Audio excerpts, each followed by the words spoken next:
We tend to associate genius with youth, but if you look at the historical data behind the world's most powerful empires, businesses, and innovations, massive professional success rarely happens early.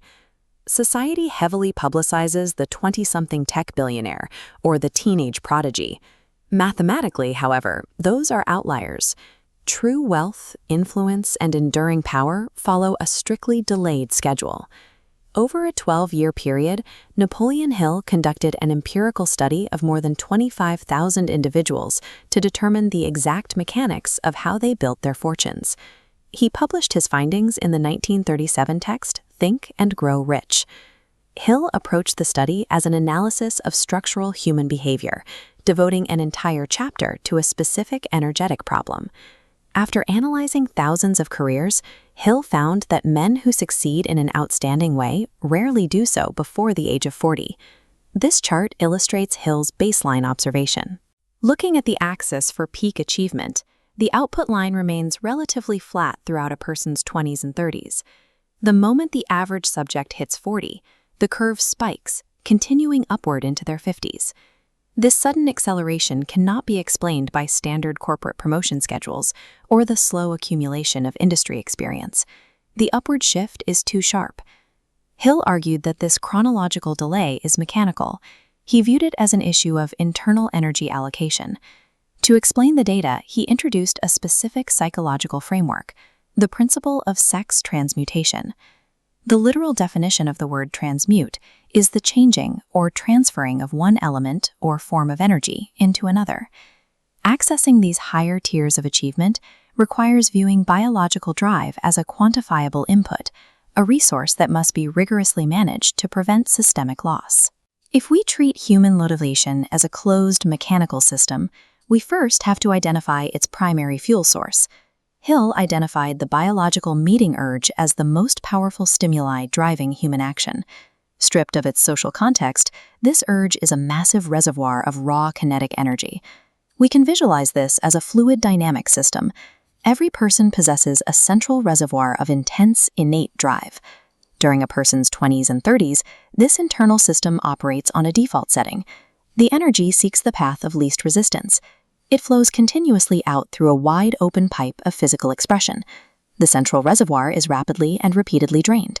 Hill labeled this specific downward pathway dissipation, mapping it to the timeline between ages 20 and 40.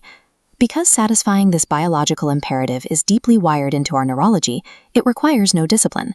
The result is a constant, rapid depletion of the system's potential energy. This constant state of energetic depletion maps to the flat line we saw on the achievement graph. Massive, long-term projects require immense psychological pressure to execute.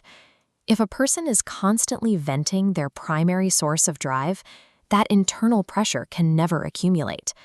Unchecked biological drive acts as a thermodynamic leak. As long as the human system rapidly vents its highest octane fuel, generating the force necessary for extreme professional output becomes mechanically impossible. Achieving high-level output requires manually overriding this default setting. The individual has to consciously decide to halt the constant venting of their energy. Transmutation does not require the total suppression of biological urges. Suppression destroys the system.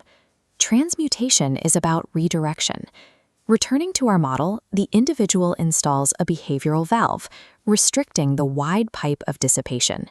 With the exit restricted, the fluid backs up.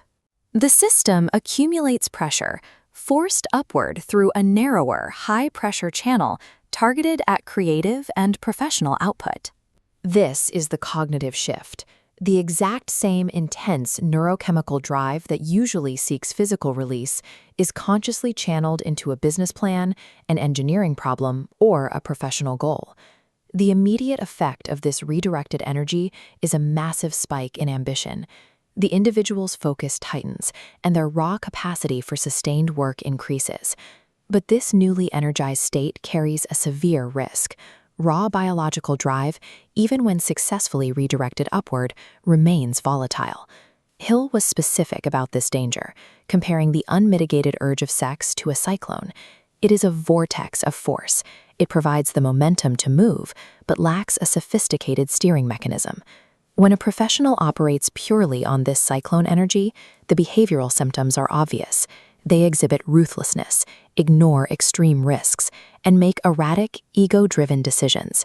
Transmutation provides the sheer horsepower needed for early ambition. But the volatility of the cyclone makes it difficult to sustain success over a long timeline. Eventually, the uncalibrated force causes a systemic crash. To keep the system from tearing itself apart, a second variable is required. Hill observed that this shift typically occurs as individuals approach the age of 40. That counterweight is the emotion of love.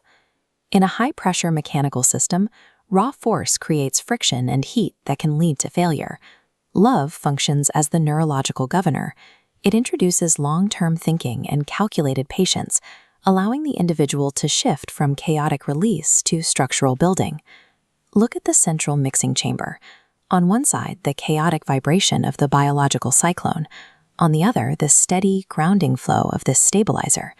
When these two energetic streams combine, the chaotic vibration is smoothed into a perfectly steady, high-amplitude wave. Hill documented the specific cognitive upgrades that result from this synthesized state. He listed them as calmness of purpose, poise, accuracy of judgment, and balance. This is the difference between the frantic hustle of a 20-something startup founder and the calibrated efficiency of an experienced industry leader. By integrating this stabilizer, the individual doesn't weaken their ambition, they actually increase their capacity, allowing the system to safely deploy more raw drive without breaking down.